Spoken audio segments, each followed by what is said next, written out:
Hello, 5 Great Decision class. It's great to have you back for another week. I love hearing from you and the experiences that you're having with your 5 Great Decision practice. And a special thank you to a couple of you who have shared this practice with family and friends. We have 2 new members in our class joining us, and what I like about the format of this class is it's easy to join at any point. You will receive, the emails go out on Wednesday, but I can get you caught up, the videos, I can give you those links. And if you happen to stumble across this video and you're not part of the class officially, send me a message through my webpage, patricejenkins.com, on the contact page there, and I will get you caught up, including I will send you a copy of the 5 Great Decision Beginner's Guide. I've been asked, how far out is future self? So this is a great question, and there's not a single answer to it. Naturally, there's not, because this is a very flexible practice. You are the one who shapes it according to your values and your goals and your life circumstances. So still, I'll give you some frame of reference, what I'm thinking about when I talk about a future self. And maybe this will be similar to yours, or maybe not. But for me, most of the time, my future self is about 2 to 5 years out. I think ahead to that person and what can I do for her? Where do I want her to arrive in 2 to 5 years? Now, I used to think about my life in decades. In fact, for the past 20 years, I would say I kind of thought of my life in decades. But now I'm 67 and I realize I don't have a whole lot of decades left. So I think that's why I've sort of shortened that time frame to, up to 5 years from now. That said, sometimes your future self is your afternoon self. Now, I know this sounds pretty silly, but like last week, one morning I didn't feel like walking when I got up, and I usually walk in the morning.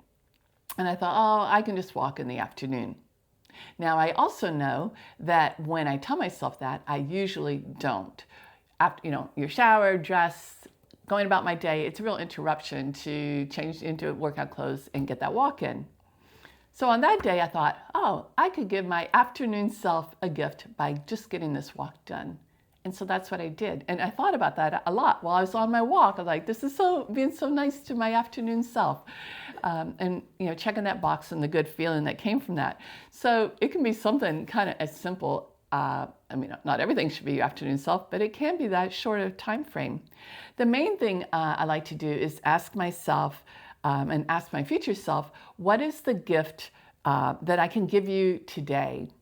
Because regardless of how far out we're thinking in terms of a future self, it's the decisions that we make today that matter. Every single one is what continues to compound over time.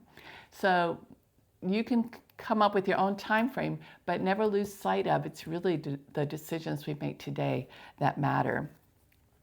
One more way of looking at future self I like is something I learned from Seth Godin. He's someone I quote often. He's an amazing marketing strategist, best-selling author, and brilliant thinker, in my opinion. And on his blog one day, he had a post that he called The Inevitable Meeting. And it's just a couple sentences. I'd like to read it to you. When the person you could have been meets the person you are becoming, is it going to be cause for celebration or heartbreak? This is something we must work on right now and tomorrow and every single day until the meeting happens. So that's who I'm thinking about. That's the meeting I'm keeping in mind when I think of my future self and what I want to do for her.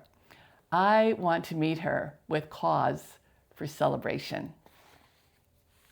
We've reached the halfway point. This is the beginning of week 4 in our course. And back in week 1, I told you that 5 Great Decisions is a simple idea that runs deep. And since then, we have been uncovering what lies beneath the surface of making 5 intentional decisions daily. So this week, we're exploring 2 more surprising benefits. One is values clarification, and the other is spontaneity. I like to use these videos as an opportunity to share a story rather than just write about it in our email. I think it's more personal, it's more fun and engaging, and so that's what I'm going to be doing today talking about what I call the spontaneity paradox and how intentional decisions actually create freedom. This idea came to me a couple months ago. I was with my daughter and 4 young grandchildren while her husband was on a business trip, and we were together for just a few days. Most of the time we were busy doing kids stuff, but we got a couple of adult conversations in there. And naturally, one thing I spoke about was 5 great decisions. When I told Amanda that the 5 great decisions was contributing to spontaneity among the cohort members, the group I worked with 4 months to further develop this concept, she looked genuinely surprised. And she said, I think it would do just the opposite. Her reasoning does make sense. When she imagines applying 5 great decisions to her parenting role, she sees it as creating a predetermined way to respond, sort of the opposite of being spontaneous. She pictures herself choosing patience, not because that's what she feels like doing in the moment, but because that's the type of parent that she wants to be.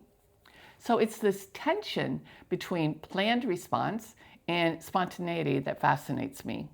It reveals something deeper about how we think about choice and freedom. Most of us equate spontaneity with reacting with our immediate impulses, responding naturally without much forethought. And under this definition, any conscious decision making would indeed feel constraining and even artificial. But what if we've been thinking about this backwards? Here's what I observed in the cohort. When people practice making intentional choices aligned with their values, they actually become more spontaneous, not less. They report feeling freer and less analytical and no wallowing in this state of rumination about right or wrong decisions. When we practice 5 great decisions, we're not becoming robots with predetermined responses. We're actually training ourselves to access our truest instincts more quickly. And the patience, thinking back to that being spontaneous in a parenting role, the patience we choose isn't artificial. It's who we really are beneath the stress and the reactivity. So this story demonstrates a couple of powerful aspects about 5 great decisions. One is values clarification in action. So this goes beyond just talking about our values, talking about what we say matters. This 5 great decision puts these into action and often even requires us to prioritize which values matter most. What's interesting though in those moments, and this is where the whole values clarification happens, is in those moments when we know what the vision that we're creating, the future that we're working toward, in those moments, one priority rises to the top almost instantaneously. Even when facing 2 good things, we know which one we would write down as a great decision.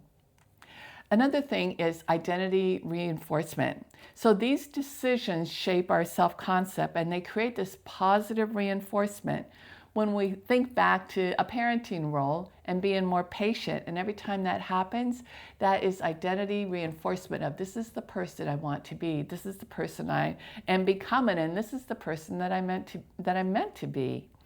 And with that, we have emotional rewards.